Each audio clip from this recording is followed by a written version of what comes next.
There's a really cool campaign on right now that I've kind of flip-flopped on a little bit. There's some drama with a long-standing game company that's had a lot of drama, a lot of ups and downs. Looks to be another down right from an up, so that's kind of unfortunate. There's some like legal drama going on. There is a ton of news, including new stuff coming up. So it's going to be a wide variety of a news video today for board games on crowdfunding, and I'm excited to talk about it with you.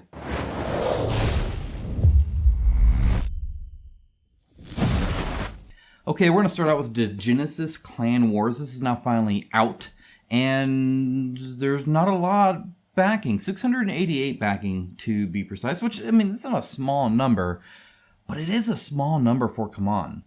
And I don't know if Kaban is looking at this and thinking, oh, this is about what we expected, because, you know, you can look at it from as a company. You can say, hey, this is going to be our big one, and then this is going to be like our off one on the off season kind of thing, right? So it's like, hey, we're in between. You know, DC United's coming up. We're expecting a lot there, but not as much as Marvel because DC isn't as popular as Marvel. And then, you know, then there's Degenesis to kind of fill us in there. They could look at it that way. I don't know.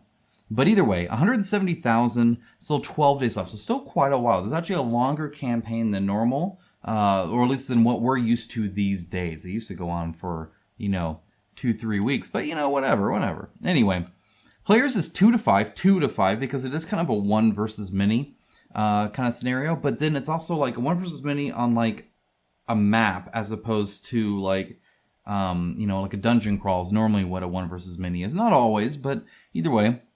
It says 90 minutes, you know, we'll you know, it's whatever. And age is 14 plus, which I'm a little surprised by, just because it feels like it does get into a little bit of the mature theme ever so slightly. But, you know, it depends on your 14-year-old, of course. It depends on your kid always. And I think the 14 plus is just a blanket statement that just says small parts. It's typically all it means there, more than actually like a comment on theme or anything like that. Okay, so this is the Degenesis asymmetrical skirmish war game. So it's a 1 versus many skirmish game, which is kind of interesting. And you know, it's skirmish, but it's also not. And I'll kind of explain that a little bit. This is probably the best picture I've seen of the game when it comes to use of terrain and stuff like that. Like that just looks pretty good.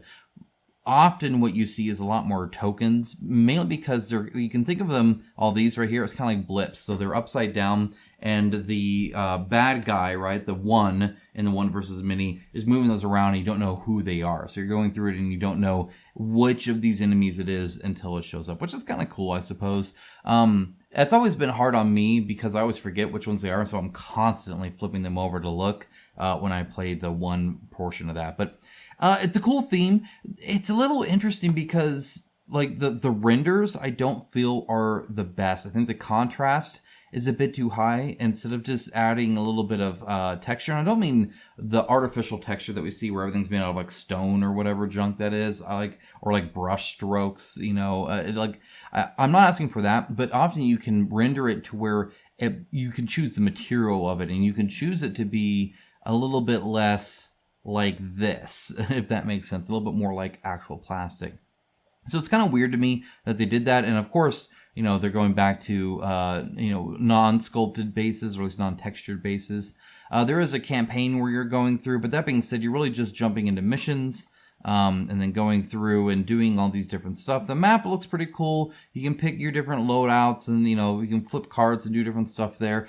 Honestly, a lot of it looks pretty neat, and yet it's not really dragging me in like I would have thought it would have, and what I think a lot of us may have thought it would have. So, I mean, it's kind of interesting. I don't know exactly how to feel about it because I wanted it, and again, they're doing some cool stuff: 3D terrain, plastic tokens. Right, the terrain seems kind of small, but I think it fits the map style that they're doing. It's just kind of interesting that this is how it kind of ended up being. They're really cool designs. I like it.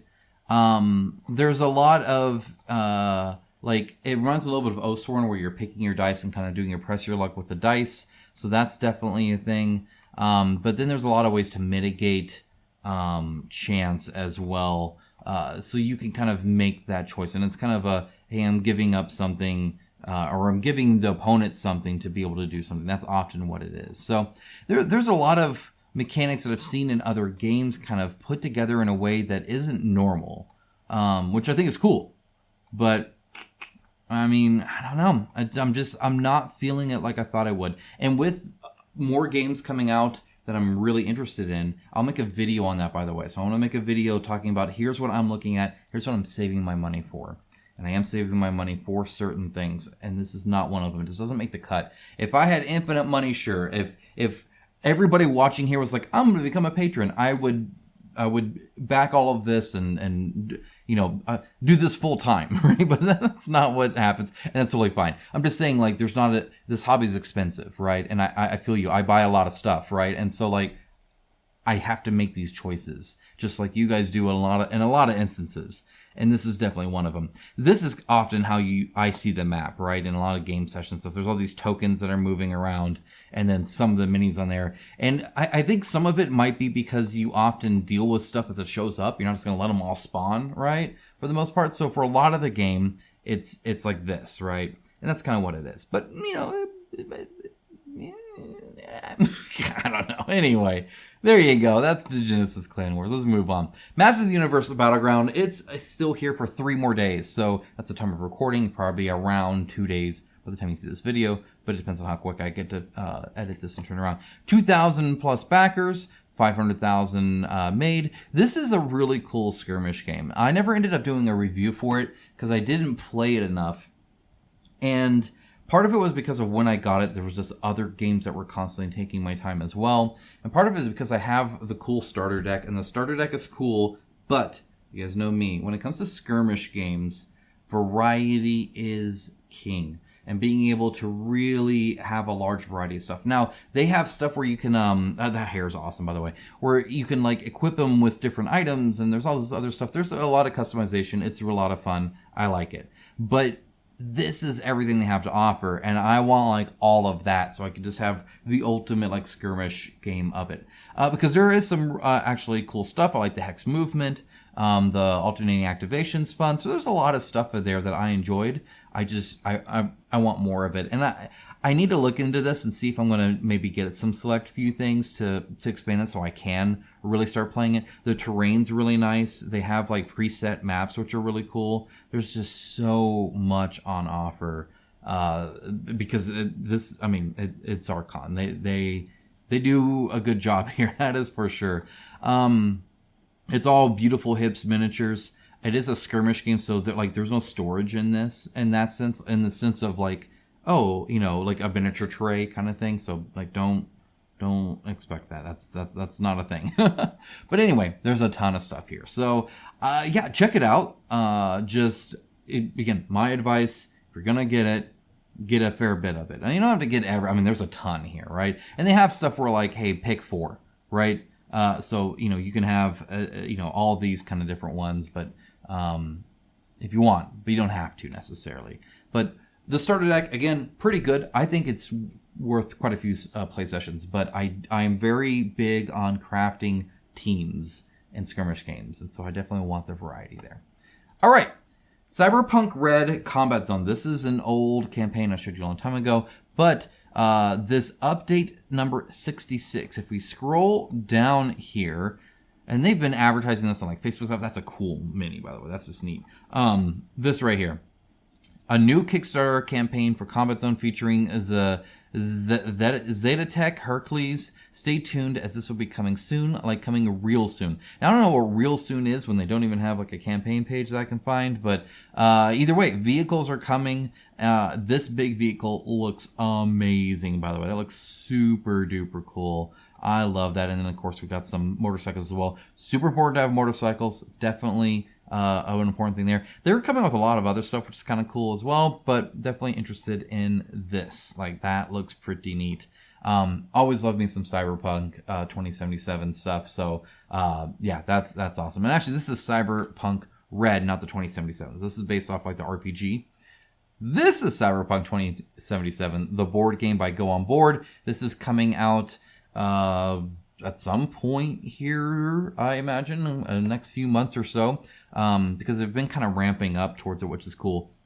Now, Obviously, I'm going to try and get an early look at this. I have played it at Essen Spiel. You can see my comment here. That is an actual comment I made. And yeah, one of the things I'll point out here is the cooperative game and the uniqueness of what I saw in this. I didn't go into this expecting it to be a cooperative game. In fact, I didn't expect it to be at all necessarily what it was. I'm not sure I knew what to expect. It was very different. It's very cool. I had a great time with it. Now, this is one play session in a controlled environment, so like I'd like to get some more time with it, but suffice it to say, it was actually pretty good. Pretty good. As a fan of the video game, I'm excited for this one. I think it's just an awesome... I like cyberpunk stuff anyway, and the Cyberpunk 2077 theme of this is definitely doing good. They've been doing some cool stuff too. If you go to their updates, like they announced a female V, because they had the male version of V, but they hadn't have the female version of V, which is, I mean, you got to have that because it's RPG where you can pick either or. So there you go. All right, next up, Terraria. This is coming out very soon. In fact, it is May 28th, so like in a couple days. Okay, Terraria the board game, gonna be cool. This has 22,492. Their like little preview page had like 34,000 people. I'm assuming there's a lot of overlap in that Venn diagram, but I'm sure there's some on either side too. So kind of interesting. I don't know how to read into this. I don't get this. So it'll be interesting to see what the game is like. Like that's the eyeball, right? The first boss you normally fight, and yet because he like zooms around, but it looks like he's just sitting there on the side. So like, what is that? I don't know. It'd be interesting. Cooperative tabletop adventure for 1 to 4 intrepid Terrarians. Dig, fight, explore, and build. All right, I might have to download Terraria again and sink another 100 hours into it. My goodness.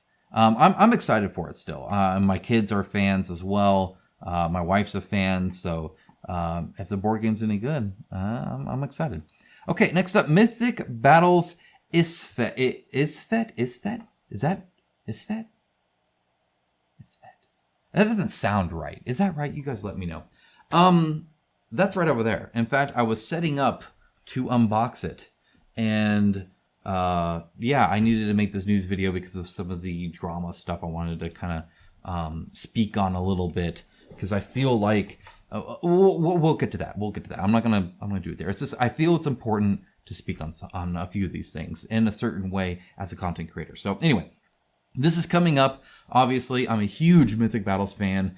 I have Ragnarok. It shipped to my old house, so it is not here, and that makes me very, very sad because I love Norse mythology. I love Mythic Battles. And yet I can't have, well, I mean, I can, but it's about 3.5 hour drive just to get there, right? So it'd be like this whole thing, and gas is expensive, and I don't know. I'm hoping it just gets brought up here. We're figuring out logistically on what that is, because there's a few games that got delivered there that were like, nope, can't change your address, sorry. Oops, okay, anyway, not bitter at all. My wife's favorite theme is Egyptian stuff, so yeah, this is going to be cool. And as you can see, with the Ragnarok, reprint and new content on that. I don't know if they're going to be offering the original Mythic Battles Pantheon, the Greek stuff. Normally Monolith is good at doing reprint stuff, or at least reprint stuff of people that people actually want. They'll do like a vote, like, hey, what would you like us to reprint? So, and normally the reprints, by the way, really good prices too. So, yeah, this looks really cool. I'm excited. All right, next up.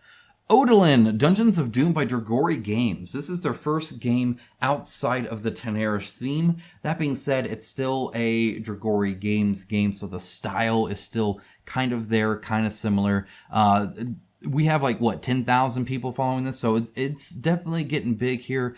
It's very cool because it reminds me of like a little bit more of a classic RPG feel, and I'll kind of explain that a little bit. Right now, obviously, it has a certain theme when it comes to like the art style and stuff like that. The miniatures look pretty cool. They use Starry Games and they make pretty good minis. So that's nice. I don't know about all of it, like how the skinny part here. We'll see. It depends. They can do ABS stuff with their PVC that can actually be pretty good. So it's certainly possible there.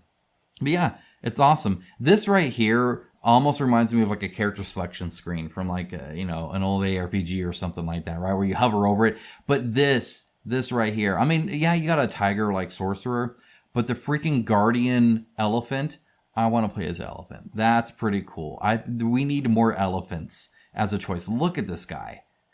Awesome. Freaking love it. I think that's great. Look, he's so freaking sweet. I want a little painted elephant miniature.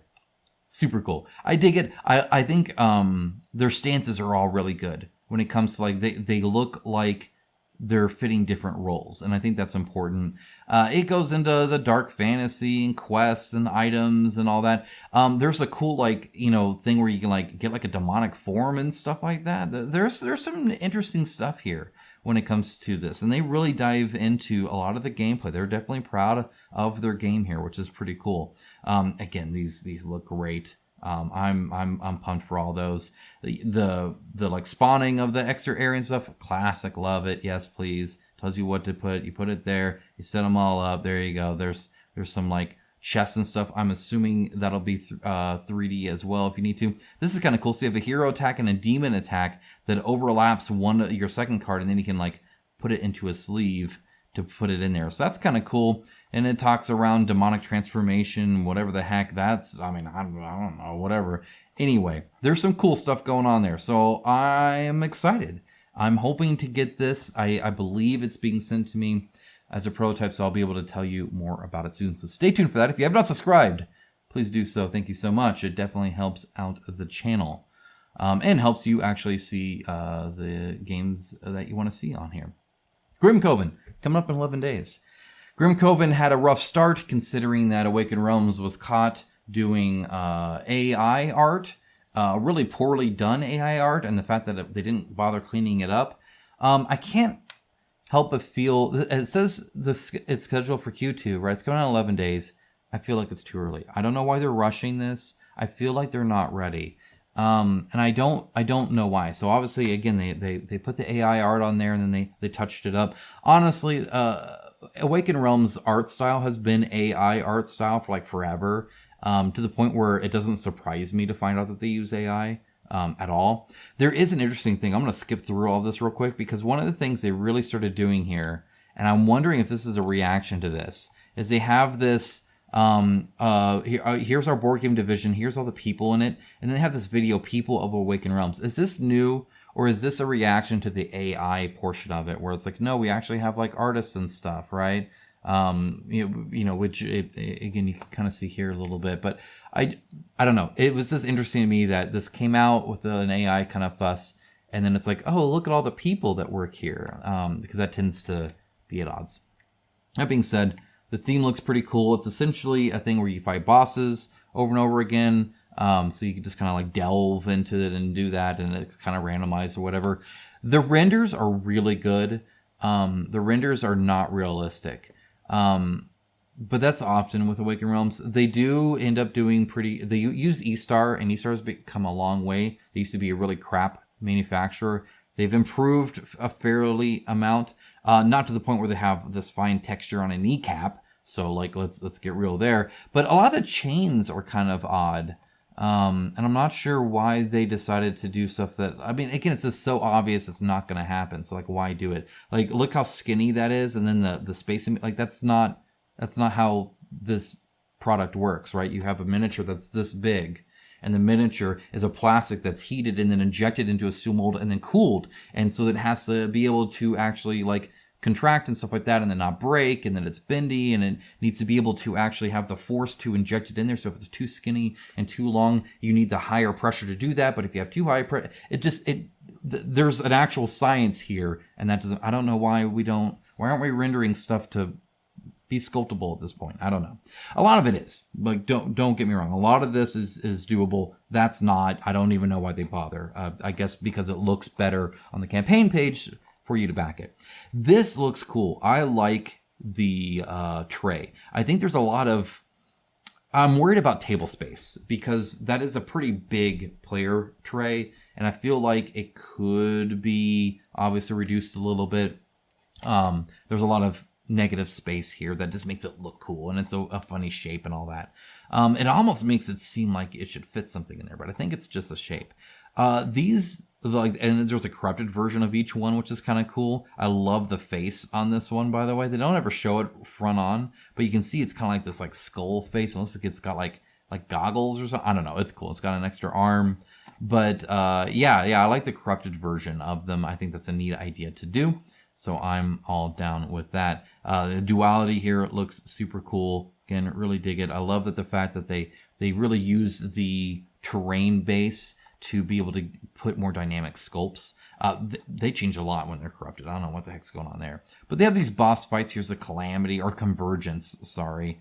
And honestly, I think the actual resin prototype looks better than this. But again, look how skinny that is. Ridiculous. Of course they're not going to be that skinny. I don't even know what they're doing. They're just I don't know. Normally they don't do it that bad. Waking Realms is actually pretty good with it. There's a lot of other companies. Ludus Man Studio, I know, is kind of almost famous for it. But yeah, these guys look cool. But again, look, work in progress. And it's like really early on, like for a lot of these, right? Here's an Undead General. Again, he looks cool. Again, a lot of like really early progress here. Again, the detail level with that, I mean, look how skinny that one is. Like yeah, that one's probably more legit. That one, not so much. Anyway, there's a lot of work in progress, which is kind of interesting. I'm not exactly sure what's there. This is freaking sweet. So I'm excited because, again, I love this kind of theme. Oh, yeah, where is this, the big guy? He's right there, see? So that looks much better, I feel. And notice, again, the chains are obviously, like, in fact, their chains aren't, like, he was really small with chains connecting him, and now it's like, oh, his arms are connecting him, which, like, it makes more sense. It's actually practical. When you actually have to build the physical product, that tends to be it. And these are, of course, are all, resin prototype stuff, too. But, yeah, it looks cool. I'm excited for it. I am actually pumped. I'll probably look at this. It might be the first Awakening Realms game I've backed since Either Fields, which was a big disappointment. So, I'm hoping I like this one better. We'll see. All right, some news here. This is kind of interesting. DreamWorks Animation in merger talks with Hasbro. Really, that should be the other way around. Hasbro in merger talks with DreamWorks Animation. Hasbro, obviously, the much bigger company. But DreamWorks Animation is in talks with Hasbro to merge the Toon Studio with the toy maker. The DreamWorks Animation has been aggressive in expanding the house that Shrek built into other areas, including television, digital consumer products, live entertainment. So its bottom line doesn't have to solely rely on the box office. Okay, that makes sense. Our merger is said to take at least 60 days, with Hasbro being asked to pay $35 a share for DreamWorks. In other words, Hasbro buying them. DreamWorks Animation stock closed at $22.37 on Wednesday. Hasbro closed at $57. Hasbro is the larger company with a market cap of $7.1 billion with a B dollars. And DreamWorks Animation is valued at about $1.89 billion. Now, why they're doing this is interesting. If the two companies can come to terms, it would create the only film studio to own an actual toy production business. DreamWorks sees consumer products as a major moneymaker the way Disney has been able to turn licensed merchandise into a massive $40 billion a year business. With DreamWorks, Hasbro could have a production partner as it looks to get more of its own toys onto the big and small screens through Hasbro Studio. So suffice it to say, we might get a Shrek board game. Because obviously Hasbro does a lot of toy stuff, but they also do board games. And DreamWorks Animation obviously has a lot of really good IP that a lot of families love. So I think that'd be kind of interesting. We'll see what it turns out to be. Obviously, Hasbro has been licensing stuff from them before, but this would make it like literally in-house, which is kind of, I don't know, interesting. So yeah, we'll see. Okay. First bit of drama here. Petersen Games. This is a BGG article, or not article, post. Just kind of a few hours. I just posted today, so we'll see. Anyway. Petersen Games partner Quimbley hates their customers, is what this is titled. Wow. PG Discord has been a turbulent moment when, after Arthur Petersen stepped away from it, Sandy's other son, Lincoln Petersen, stepped up to take control. Lincoln stated he was angry Arthur was given the company to run instead of him, claimed nobody at PG listened to him, and claimed the new partner who hired him after his father fired him would do much better, including delivering all of their outstanding Kickstarters. When customers asked for plans of timeliness that would indicate such, Lincoln began stomping his feet and banning anyone who even insinuated PG wouldn't be able to fulfill these Kickstarters, i.e. not a good company rep, right? Regardless of all of the fiascos or anything like that. Just when you're representing a company, especially online, it's a tough job. It really is, and not everybody does it well. Not everybody does it well. It's tough. People are mean on the internet. It is all that negativity. That being said, this is somebody summarizing it, right? And while I think a lot of those are factually true, the context is important, right? Apparently, according to Link himself, Arthur reported his behaviors to the new partner. They promptly took control of the Discord. So these are the new people in charge, right? Reversed the bans and other changes that Lincoln made and started engaging with the customers. Okay, so that's good. In no time flat, the representative of the company claimed that PG customers kind of suck, claimed the partners don't owe us anything in regards to fulfilling outstanding Kickstarters, and claimed that we will not be receiving the KS pledges in the format that was exactly as promised. After customers reacted poorly to this news, they were told reportedly that they were geeks that needed to go touch grass and get some perspective. Okay, so obviously that's not good, and there's like evidence here of it, right? All right, sorry for being busy instead of tending to the discussion here. Y'all kind of suck, but I'm going to lay it out for you. I mean, obviously, saying y'all kind of suck isn't exactly gonna get like a standing ovation from the people that you're talking to, right? And this is we're a different company. We don't owe you anything. We're fans of PG. Blah blah blah blah blah. We've done a lot. This is a small one here, but here he's talking about everyone who sends me a picture of them barefoot in grass will get a copy of Hyperspace. And then it says, but for real, these guys and please, guys and gals, go touch grass. We are working hard to make something fun for y'all, right? So yeah, go touch grass. Here's the plan. Everyone who sends me a picture of them okay, I've already read that. You all don't keep a resin printer farm beneath your bunk bed? Is this why I'm crazy enough to do all this and have been asking for geeks to touch grass? I didn't assume any of you were cute or girls, and no, I don't want feet pics, but I do want everyone to get out in nature and enjoy some perspective this long weekend. Okay, that's what was said. Poorly worded, definitely.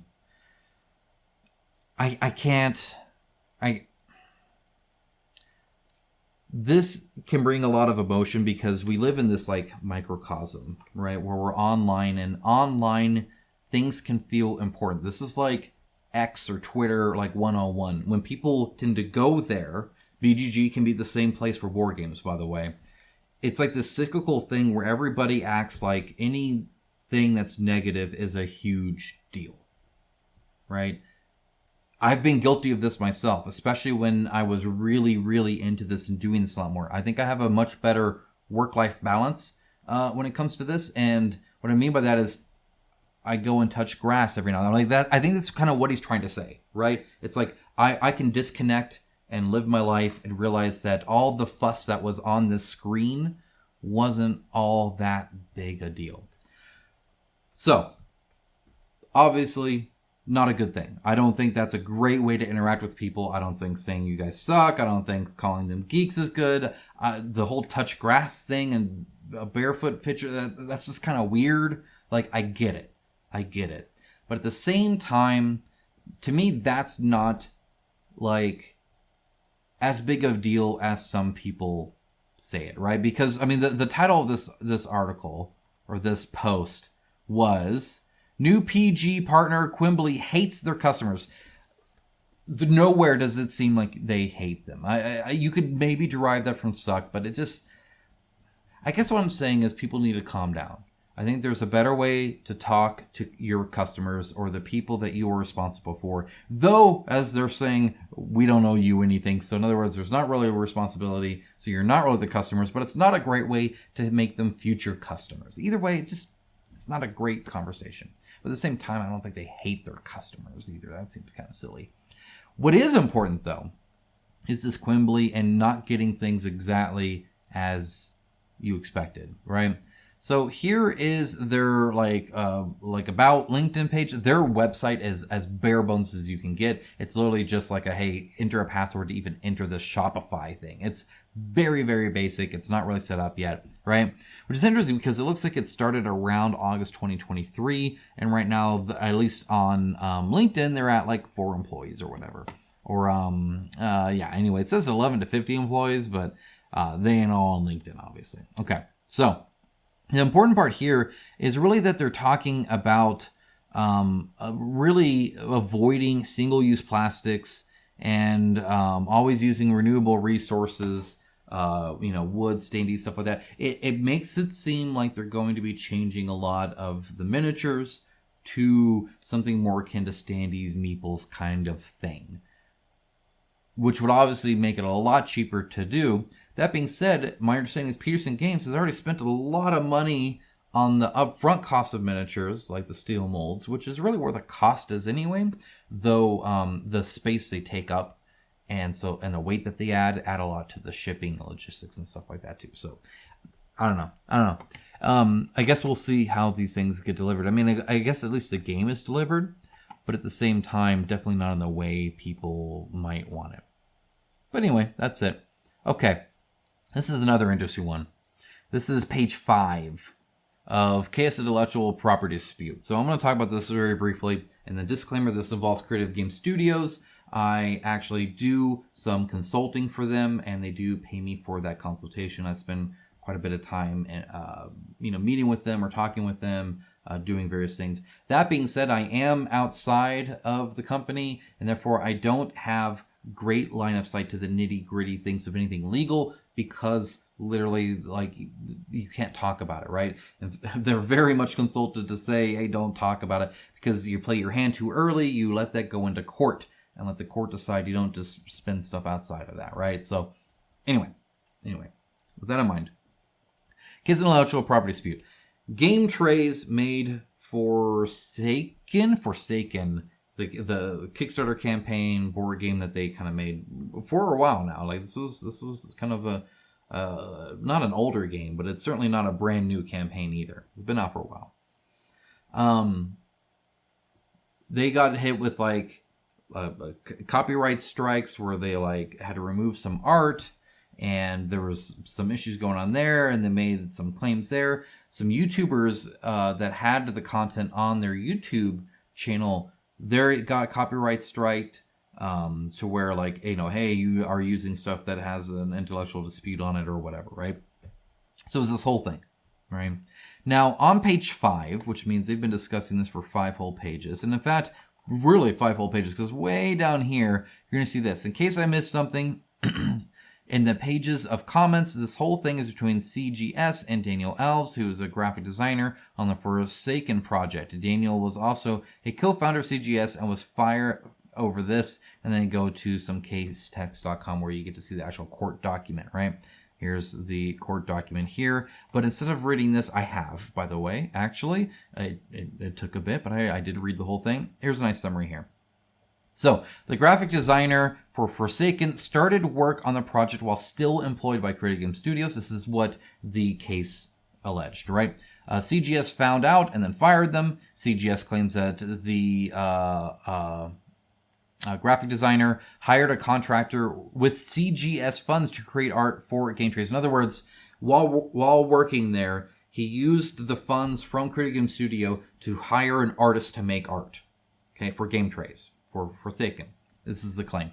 CGS also sued the graphic designer for breach of non-compete clause. The above suit was dismissed, court for non-compete for non-binding, which is pretty typical in a lot of situations in Montana U.S. courts, though they're actually a person in Brazil, so they could maybe go do some legal stuff there. And I don't see anything about the contractor claim or the conclusion of just the personal liability suit. So it sounds like the copyright claim isn't because said art was used in a CGS game, but because it have been bought with CGS money instead of Gametrayz money. Woof. At least this is a good example of why folks need to be meticulous on contracts, even on passion project stuff on board games. That last part's really big, by the way. Like, it's super important, even if you're just all friends making a board game, to like keep books of record. Like, actually like treat it like a business. If you're gonna be selling something, you need to be having a business. Like, just because otherwise it gets really messy. Okay, now that was page 5. So before all of that, right? Before all of that, there was a lot of other discussion. Before I get into that, here is a small little update that they did on the Chronicles of Dreamwatch Apocalypse. I think they did the same one on Dante. But essentially it says, initially we tried to resolve the matter amicably by reaching out directly to the offending party. However, our attempts were ignored, leaving us with no choice but to seek legal action. Our legal counsel took charge of the situation, resulting in actions such as the removal of YouTube videos and blocking of websites.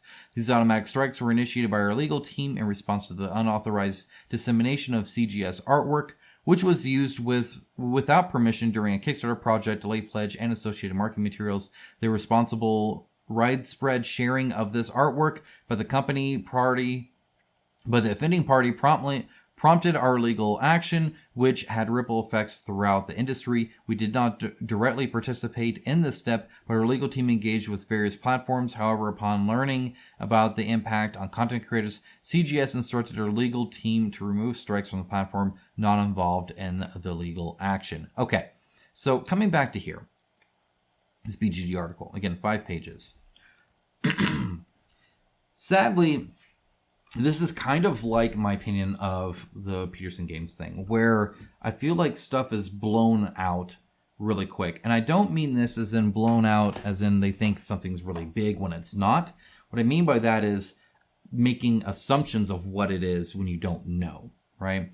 So in this case, when it comes to the legal stuff, there are 5 pages of people, including people in the industry, right? This is why I said it's important as a content creator. Definitely jumping to conclusions, making assumptions, and generally just forming opinion without all the facts, right? Because this legal stuff is always like this, where it's like hidden behind the legal stuff, right? For a wide variety of reasons. So obviously we don't have all the facts. I don't have all the facts, right? You don't have all the facts. The court will figure out what those facts are, right? And they'll deal with that. So to like jump to conclusions on one side or the other is pretty rough, right? Now, we've heard a lot from creative game studios a little bit on this, right? But really, that's it, right? So we haven't heard the rebuttal necessarily, and there could be a rebuttal, right? Anyway, yeah, we'll see. I spoke with Creative Game Studio on this. You know, obviously I have a connection there, so I was able to reach out. And they told me a few things, but they couldn't really say a lot. And they thought about even making like, hey, maybe we can talk to our lawyers and see what we can and can't share. No, I'm not interested in like partial like information stuff where I'm just getting partial information from them, and then I could go to Gametrayz and get partial information from them. But what does that do for us? What does it do for us?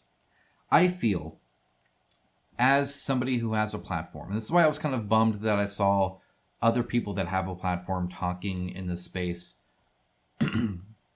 where it's like a legal thing and you just don't know, right? And not prefacing it with like at least like a, hey, this is like just my opinion on this, but you know, I don't know, right? When you have a platform, you really have to respect that platform. You have to respect the fact that you do have a voice that people listen to. Whether they should or not doesn't almost matter.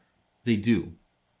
And so you do need to kind of be cautious around how you talk about things. This is the same stuff with like a lot of the accusations we get on, you know, X or Twitter or whatever, right? That you've seen over the course of the last, I don't know, 8 years or so, it seems, where like you could just like accuse something or say something or think something without all the information, out of ignorance, and it just gets blown up and people act on it, right? And that's fine if you're just like talking to your buddies or whatever, the people that know you that are like right there. But when you are speaking to potentially thousands of people, I think you need to choose your words a little bit carefully. This is something I had to learn over time. And it's something I'm trying to continue to do well here. So yeah, the Petersen Games stuff, like, again, there's stuff we don't know here on there, but either way, I don't think it's that big a deal. This, again, overall, not a huge deal, right? There was some copyright claims that were removed, so they're just temporarily there on some older videos, so like nothing big there. And then when it comes to the actual, like, you know, theft or lack thereof, depending on how that ends up, we'll see. The big thing here is if you did back Forsaken, I guess you might want to pay attention to this. That being said, the whole amicably thing often just means, hey, you can pay us like for the license to the image that we paid for or whatever, right? Is what their claim is. And so, like, you would think, worst case scenario, that would happen. Now that it's legal, though, I feel like both sides tend to lose a lot in the kind of a long drawn out legal thing. Like, it just kind of sucks, right? It's always better if you can just kind of figure it out amongst yourselves. But it sounds like it's going to do it this time, so I guess we will find out. Yeah, stay tuned in like 2 years when the courts finally say something, and we'll circle back. But otherwise, yeah, I don't know. It doesn't seem like, again, it seems like this big deal in online that I can't really get behind sitting here in my home. That's it. That's another news video. I need a drink. My throat. I know you've been hearing me clear my throat. I need to get used to these again. I'm wondering if it's a little bit drier where I live now. I don't know, because I keep getting that way. And I don't know whether, maybe I'm just out of practice. Because I used to do these things for longer than this. Hopefully it wasn't too long. But there was a lot to talk about here and a lot to go over. Some exciting games coming up, some exciting content coming out. Like I said, got Mythic Battles Isfet. Hopefully I'm saying that right. That's coming up here soon. I'm hoping to get some Cyberpunk here. There's a few other older campaigns that there's a little pile here of unboxings that I need to do to show you some of the cool stuff that I've been missing lately. So either way, guys, so happy to be back. Again, thank you so much. I do appreciate it. If you made it this far, especially, if you could like the video, or even leave a comment saying thanks for the video or anything like that, the algorithm will forgive me eventually. I'm not worried about that. But for now, there are still patrons that aren't getting notified of my videos, and they're patrons of the channel. So YouTube is being very selective on who it shows these videos to. So I would appreciate any help you can offer on that. But either way, thank you so much. I'll talk to you guys again very, very soon. Bye, guys.